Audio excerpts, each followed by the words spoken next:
Alhamdulillahi Rabbil Alamin. Wassalatu wassalam ala asyrafil anbiya'i wal mursalin wa ala alihi wa sahbihi ajma'in. Subhanaka la ilma lana illa ma 'allamtana innaka antal alimul hakim. La haula wa la quwwata illa billahil aliyyil azim. Rabbi shrah li sadri wa yassir li amri wahlul 'uqdatam min lisani yafqahu qawli. Allahumma iftah 'alaina bi futuhil 'arifin bik. Allahumma ja'alna minal ladzina yastami'una al-qawla fayattabi'una ahsana. Allahumma 'allimna mimma jahilna wanfa'na mimma 'allamtana wa zidna 'ilman nafi'an ya rabbal alamin. Qala Syekh Musannif rahimallahu ta'ala wa nafa'na bihi wa bi 'ulumihi fid dharain amin.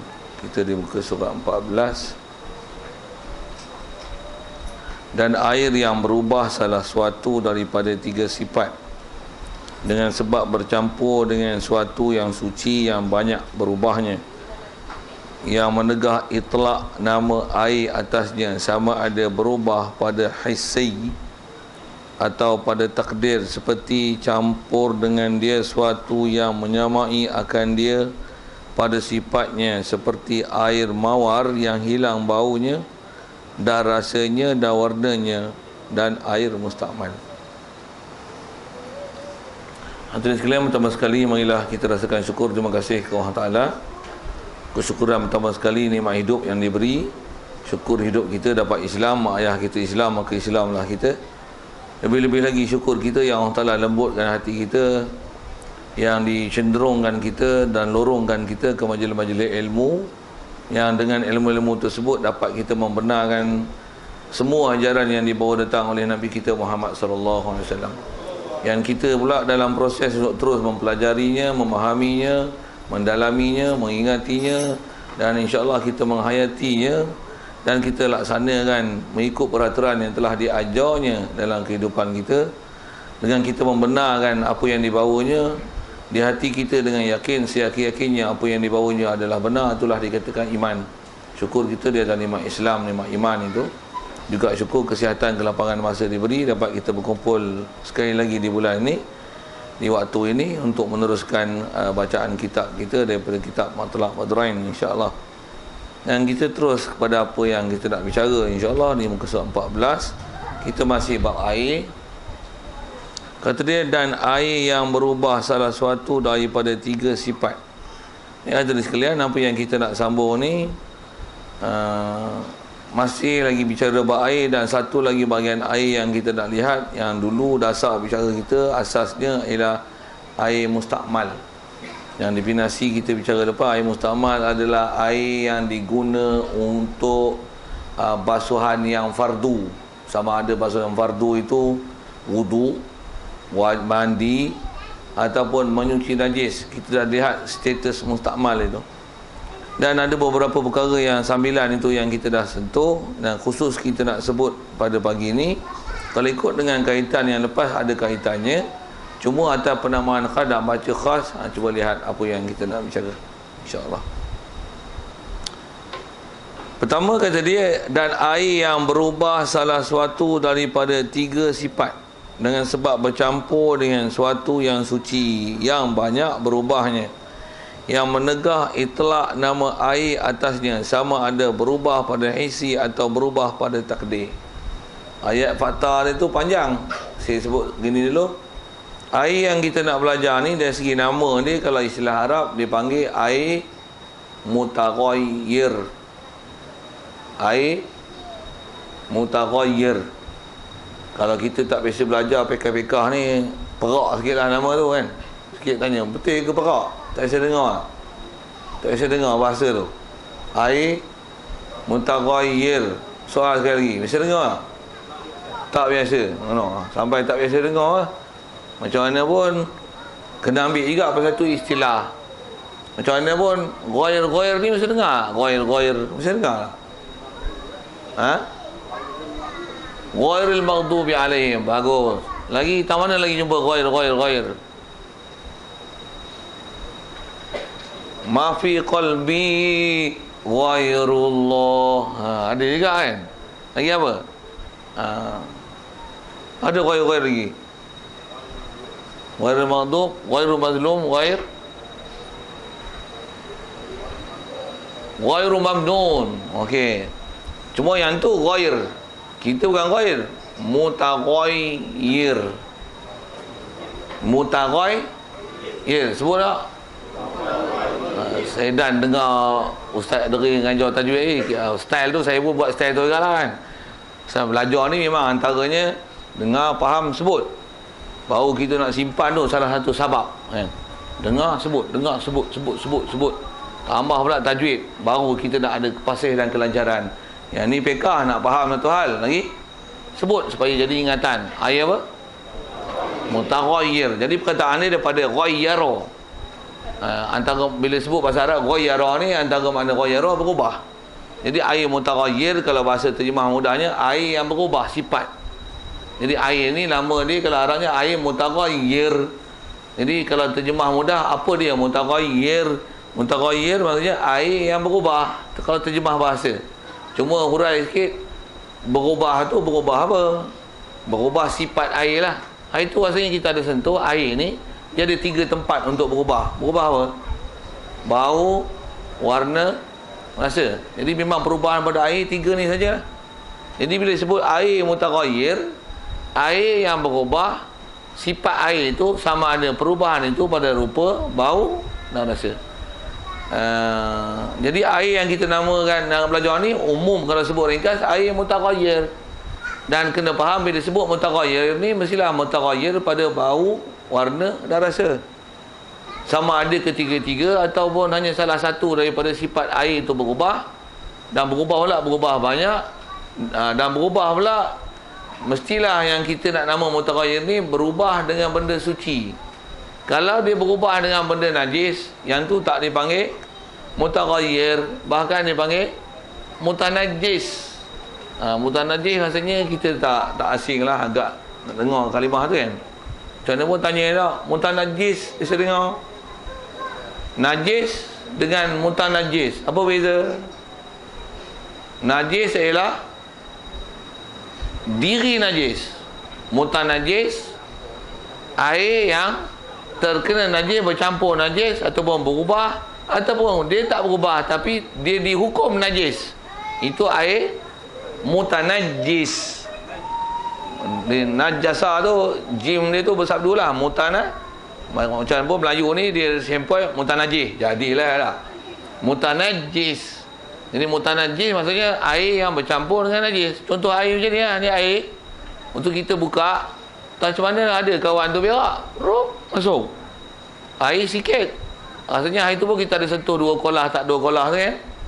Berapa ukuran 2 kolah? Berapa padu? Berapa dia punya panjang, lebar dan tinggi dia? 60 cm. Ukuran lama kira macam mana? 1/4 jari. Itu pelajaran lama, tak tahu saya sekeh. Pelajaran bila tinggal habis tuan, ada potensi nak jadi bodoh. Saya pun tak ingat pelajaran. Kalau belajar tajwid Ustaz pandai agak-agak. Ikhfa belajar, iklab lupa. Okey tak?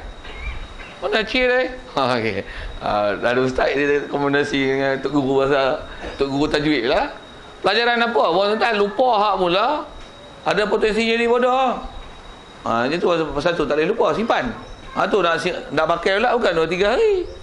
Sampai mati, selagi hayat dikandung badan, selagi itu ilmu ni kita akan pakai. Berbanding dengan ilmu lain, main gendang. Waktu main gendang ialah pakai. Okey.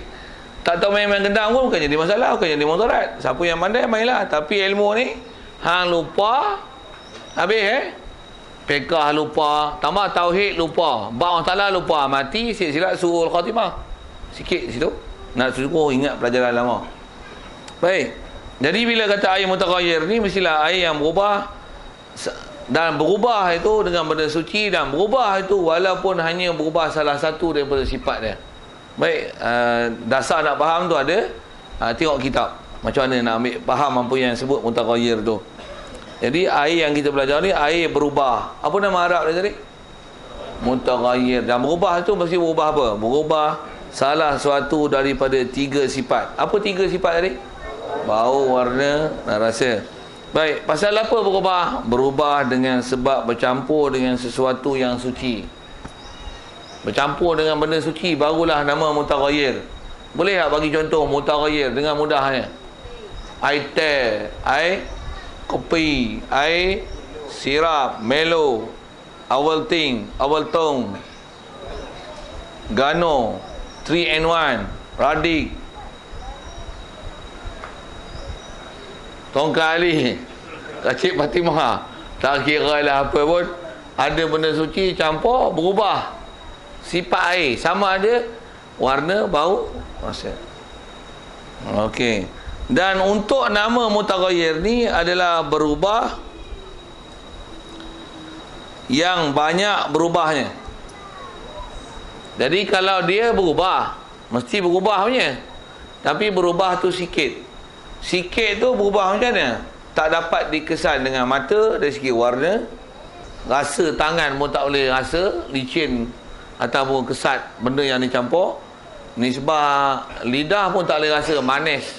Misal, air sejumlah ini secubit gula.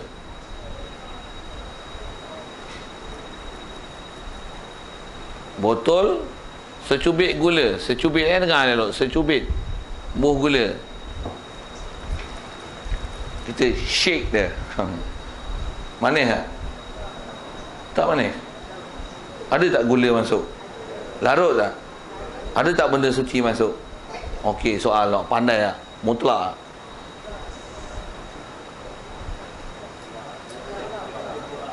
Siapa boleh jawab? Seorang, tak mau jerit-jerit.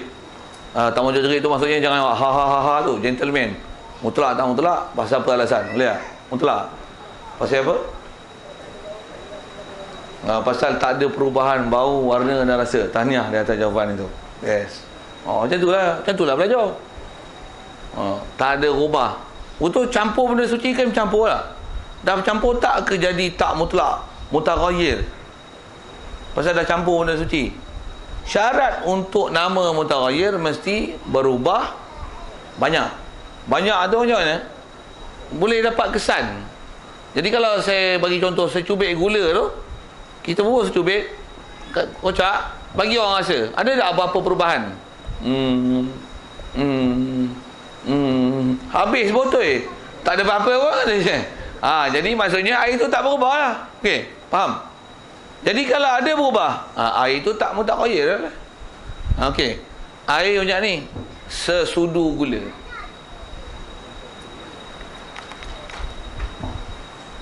Manis tak gambarnya? Air apa? Mutaghayyir. Dari segi hukum istilahnya, kategorinya air. Kenapa mutaghayyir? Dia telah berubah rasa. Sekarang kita sebut gula kan.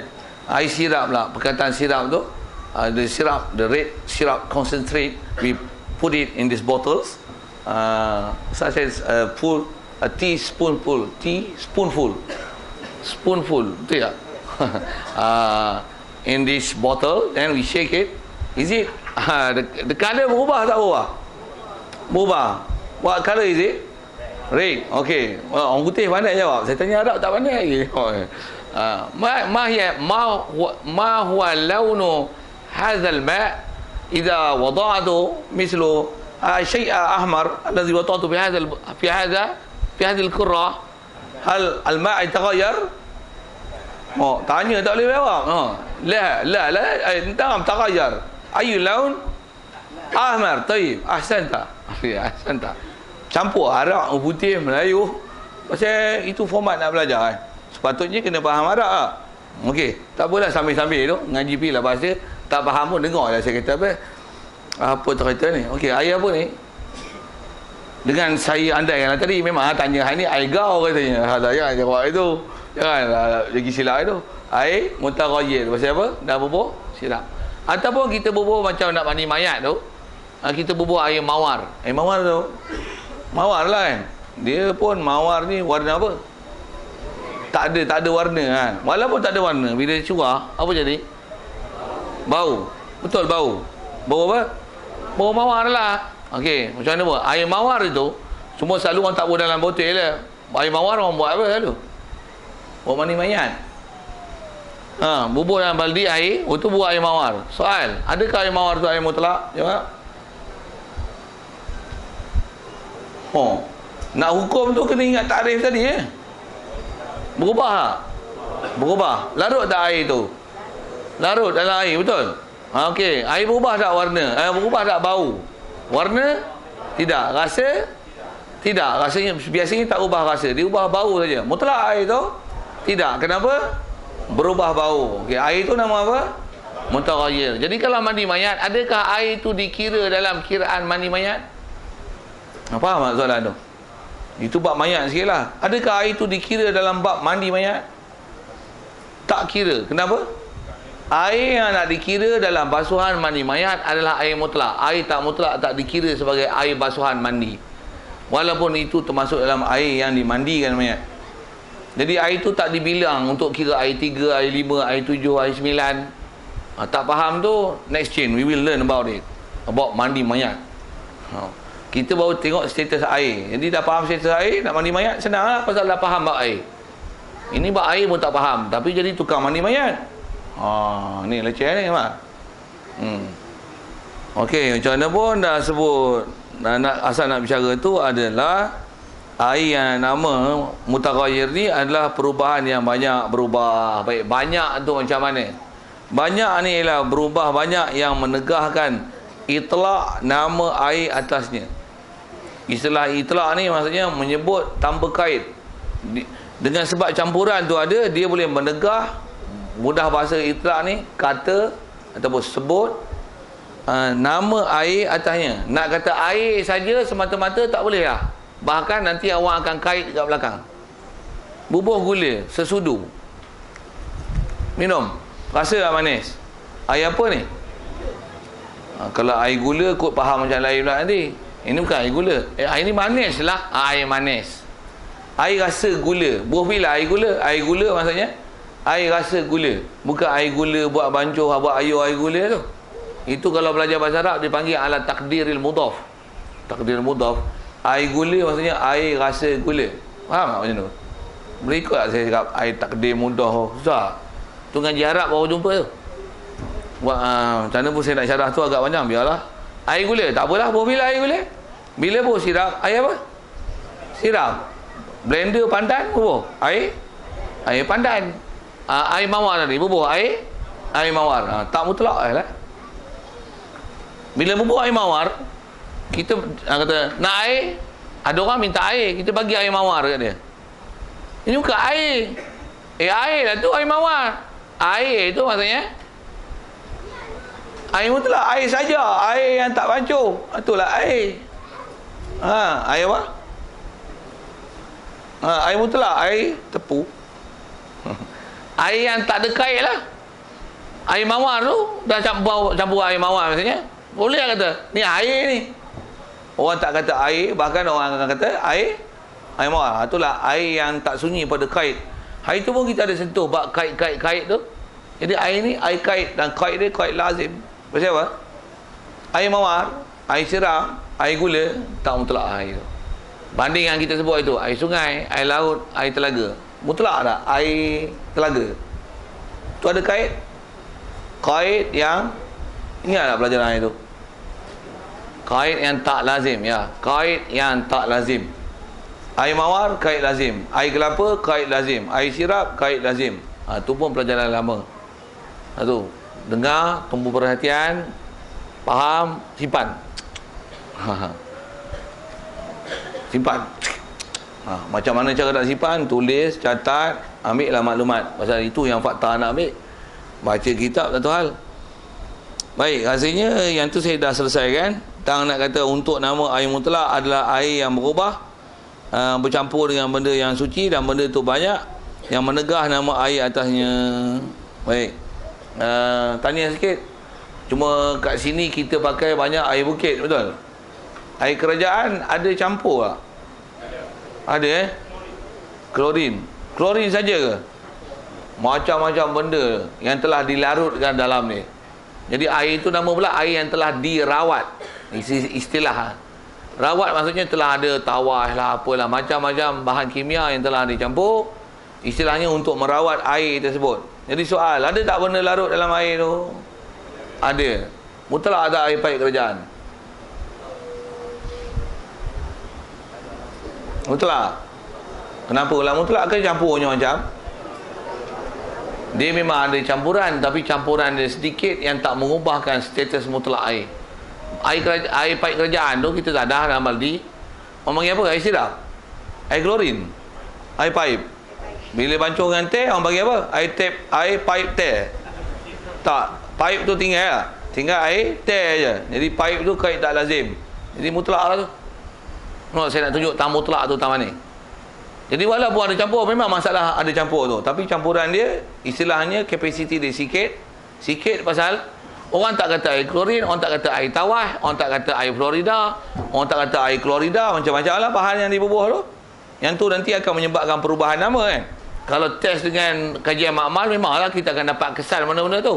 Tapi dengan pandangan mata, dengan lidah, dengan tangan, dengan rasa, kita tak boleh dapat bau, rasa dan warna pada air tersebut yang namanya berubah, yang berubah banyak. Tu air tu namanya mutlak. Ya. Ya, bagus soalan tu. Ya, betul.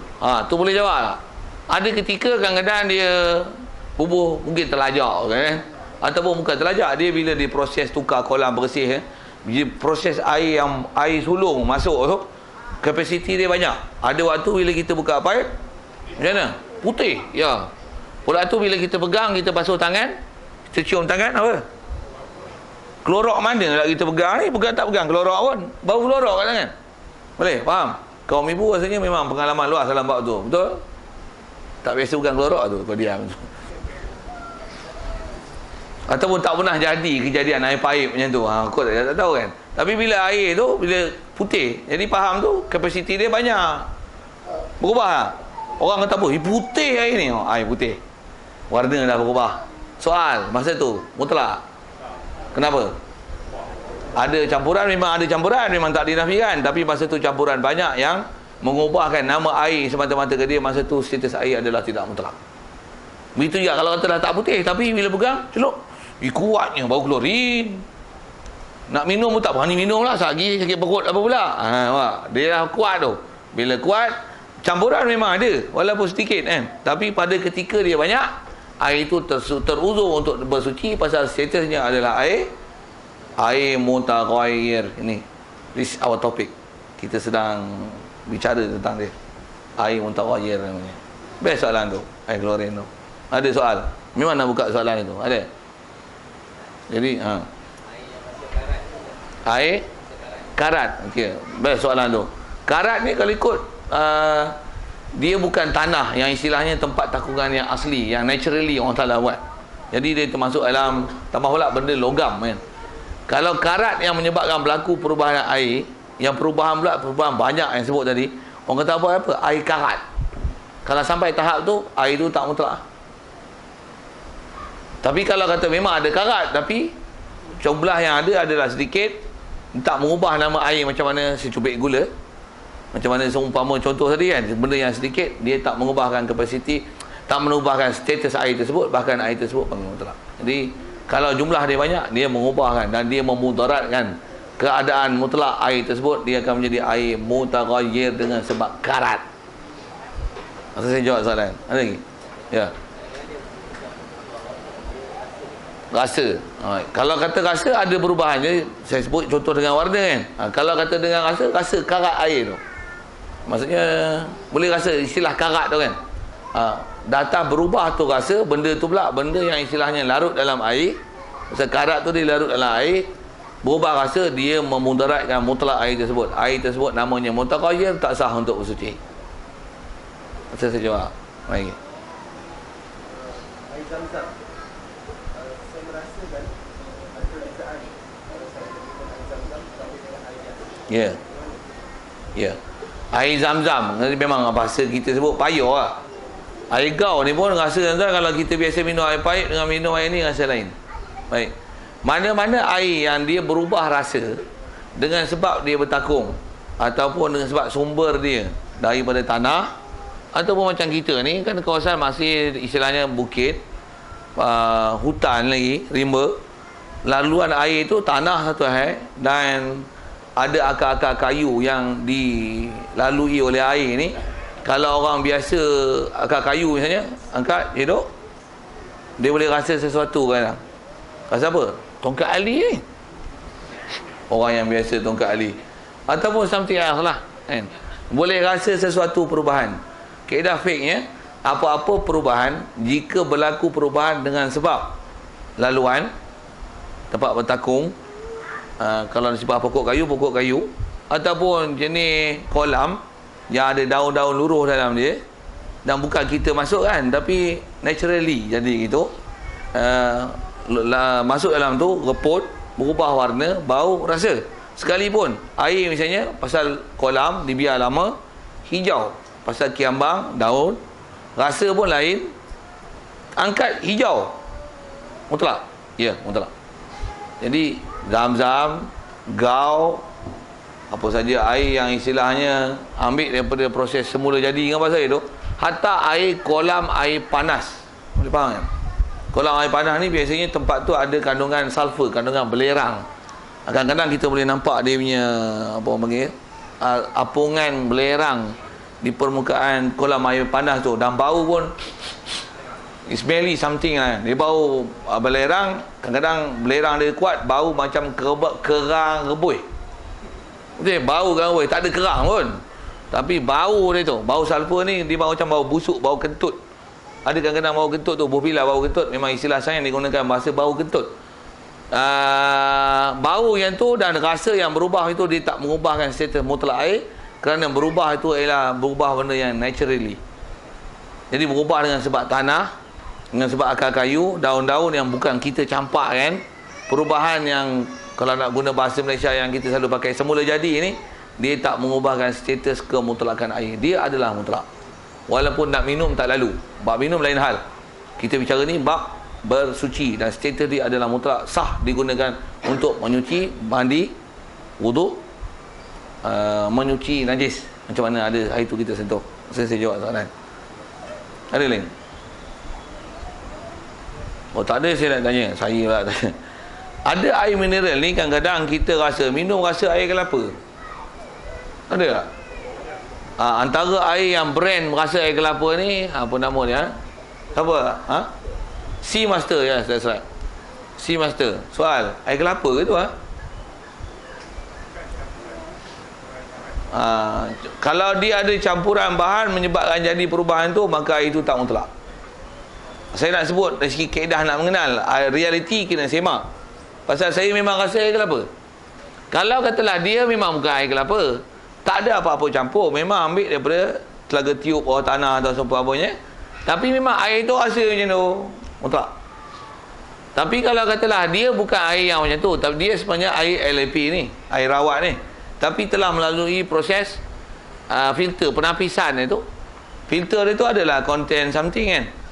Memanglah antaranya pasir, tanah dan sebagainya, antaranya dibubur cakul apa tu, arang tu dan sebagainya. Dengan sebab filter dia ada macam-macam bahan tu, menyebabkan bahan tu berubah rasa, dan kita boleh rasa perubahan itu. Dan perubahan tu agak ketara, dia memudaratkan air tersebut. Dari segi kemutlakannya, dia menyebabkan air tak mutlak jika dengan proses penapisan yang ada tapisan macam tu. Rasa saya dah soalan, saya jawab. Saya nak uraikan air yang rasa air kelapa tu. Kalau memang air kelapa memang tak mutlak lah, air qaid lazim. Ada soal? Boleh.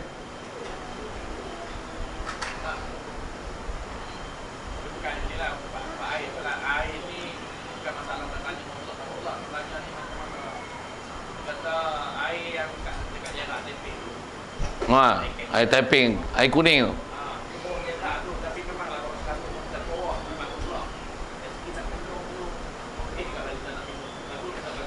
Ya.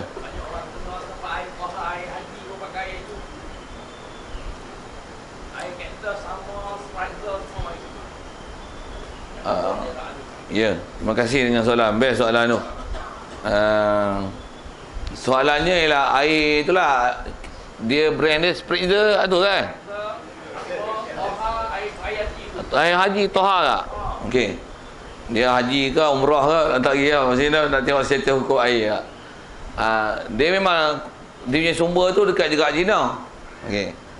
kaedah kita dalam fiqah semua tiup pun terkata bawah tanah kan, istilahnya telaga tiup bawah tanah lah.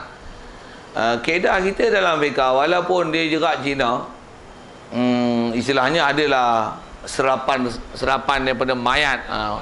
Okey, daripada mayat itu kita punya adayat kita lah. Kalau tak bobi lah, memang realitinya gitu kan. Tapi dari segi kaedah fiqahnya, mana-mana air yang sumbernya datang daripada sumber asli, tu sebut telaga tiup lah. Bahkan kita buat macam ni, buat misal kita korek satu telaga sini, telaga kita cerita telaga ni, telaga pun mana ada 100 kaki, berapa kaki aja, tak larat nak korek 100 kaki ya. Telaga tiup bolehlah korek dalam. Aras yang sama, ada tangki taik, ada parit. Telaga tu kita korek, memang ada mata air keluar. Air yang keluar pun antaranya mungkinlah keberangkaliannya adalah resap daripada air tu, kumbahan najis jamban tu. Ni pun ada berapa lubang jamban. Okey, satu. Air parit lagi. Katalah jerat Cina pun ada tu. Bila hujan turun, air telaga tu tak tahulah air mana masuk. Soal mutlak. Jawapan itu ialah menjawab semua soalan tu. Jawab. Mutlak. Pasal hukumnya air telaga. Hukumnya air telaga. Dan tapisan pun bukan tapisan kita buat. Tapisan made in Allah Ta'ala.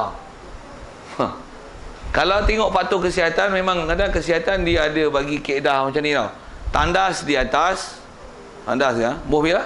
Tandas tong taik, bohbi bahasa tong taik tu kan. Maksud tong taik bawah tanah lah kan. Maksudnya ada lubang dikorek. Kalau lani di bubur plastik apa satu hal lah. Katalah bubur tak ada plastik ni, memang tong taik. Bawah ni kita korek telaga. Memang ada keberangkalian air taik atas tu turun bawah ni. Tapi tapisan tu made Allah Ta'ala. Berapa filter ada tu? Oi, kalau kira filter tu banyak punya filter. Macam mana pun dia naturally Allah Ta'ala punya filter. Bohbi dengan bahasa itu. Air bawah tu macam mana? Memang bukan lubang tarik betul masuk dalam tu kan. Dia telah melalui proses naturally made in Allah Ta'ala punya. Betul macam mana air tu? Betul tak? Apa yang jadi dalam tanah macam mana? Tahu tak? Tak tahu. Apa kaedah asal dia?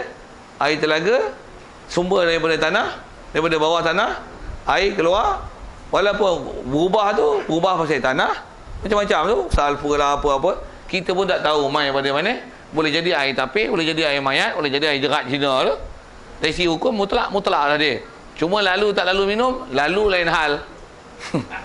Saya dah sebut hukum fiqah. Saya bukan nak menyokong air tu, tapi kita sebut bab fiqah. Dari segi hukum status air tersebut, macam mana status dia. Bahkan kalau debat lalu, tengok saya sebut lalu tak lalu, tengok fiqah pun mesti, kalau kita biasa belajar, kita boleh jawab betul. Katalah air ni, bila air Milo tak buat air ni, cicak masuk, plup masuk, bukan mati pun, dia masuk, dia berenang, nak keluar tak boleh. Kita pun condong itu, tak pun tak condong, dia boleh dan tu, dia panjat, dia keluar. Jadi dia telah berenang lah dalam air ni. Soal mutlak. Mutlak. Itu tengok, kalau tak ada apa-apa perubahan dalam dia pun tak berak dalam tu, tak kecil dalam tu. Apa? Nampak dia berak? Nampak dia kecil? Kaki dia masih pakai kasut tak? Kencing ni basuh-basuh tak? Berak basuh buntut tak? Itu dia masuk dalam tu macam mana? Kaedah fiqahnya, asal cicak ni macam babi ke dia tu najis? Tak, cicak dia binatang suci. Maksud suci tu dia bukan hukum mughalazah. Tarik dia ialah najis. Walaupun ghalibnya najis, tapi umum cicak binatang suci. Masuk, dia berenang, menyolam lagi. Keluar. Apa status air? Mutlak. Minum lain hal.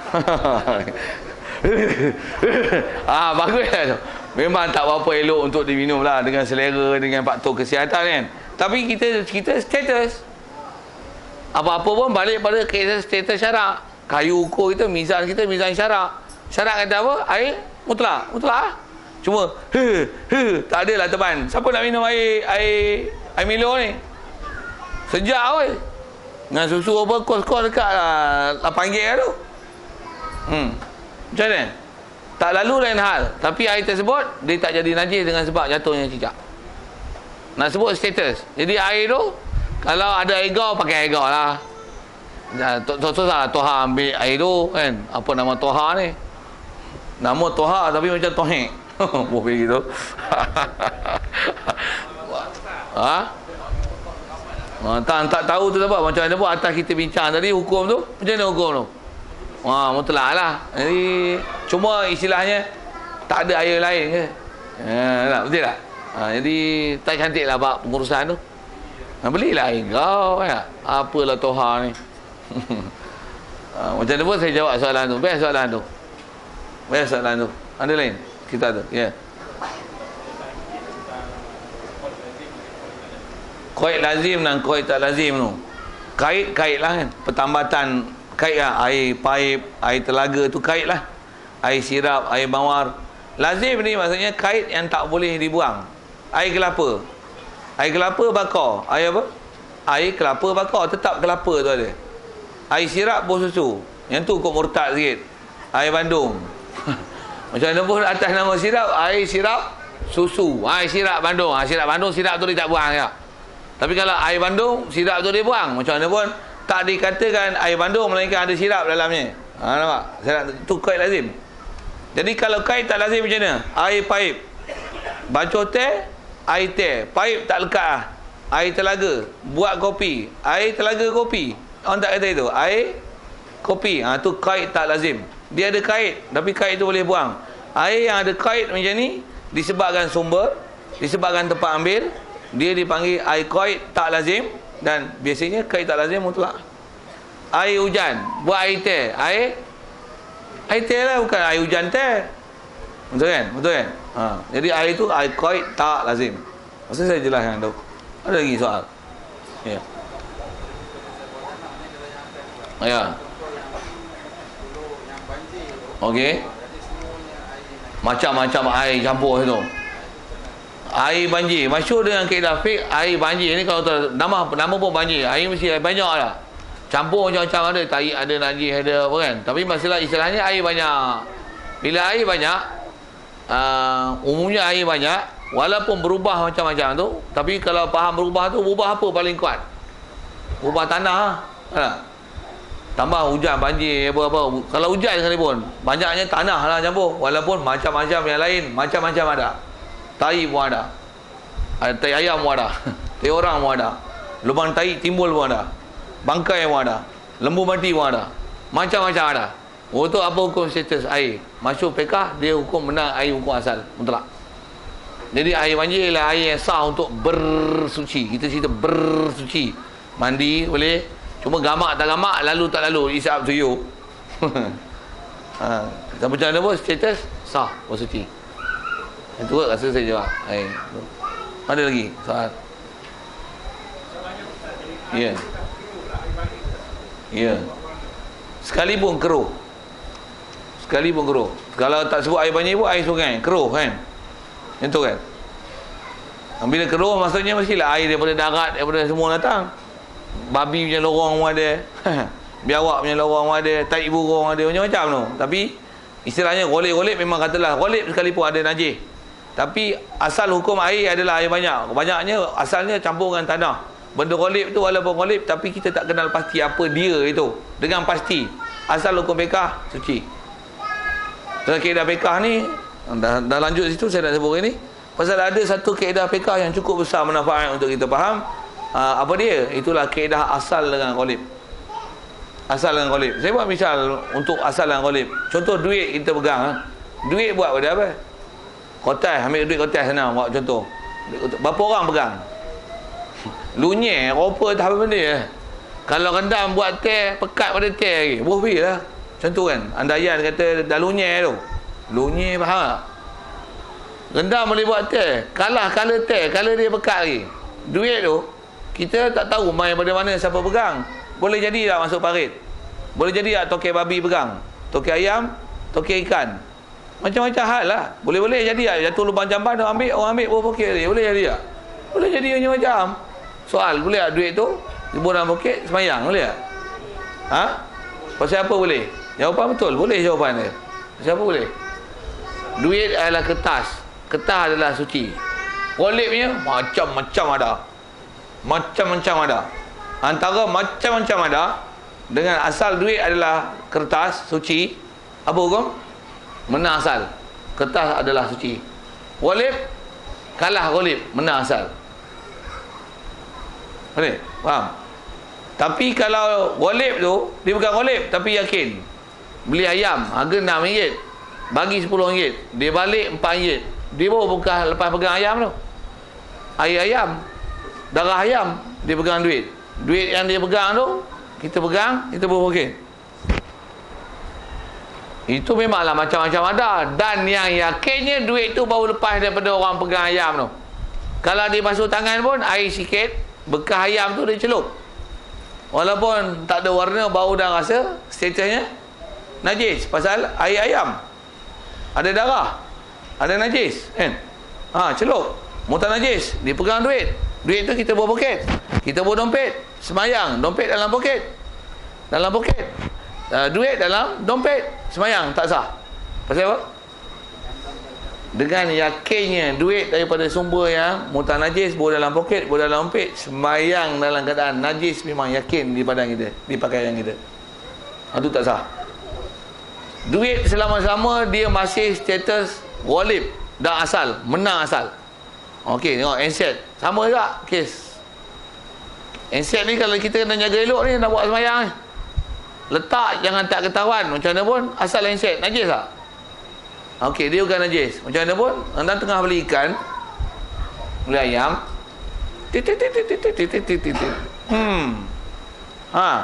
ada mana ni Kota Raja ngajar. Okey, saki telefon lain. Okey, pegang ayam ni. Pegang ayam, betul? Buat dalam poket, semayang. Macam mana? Pegang ayam lagi, ataupun celup air tu. Macam mana? Najis, batal, tak sah semayang. Handset yang kita tak jaga status tu, jangan bawa semayang. Dompet pun kita tak jaga, tak boleh bawa semayang. Ni, kita dompet pun duit, nak beli ayam, pegang dah ayam, celup tangan, air pun air sikit, mutan najis tu, pegang dompet.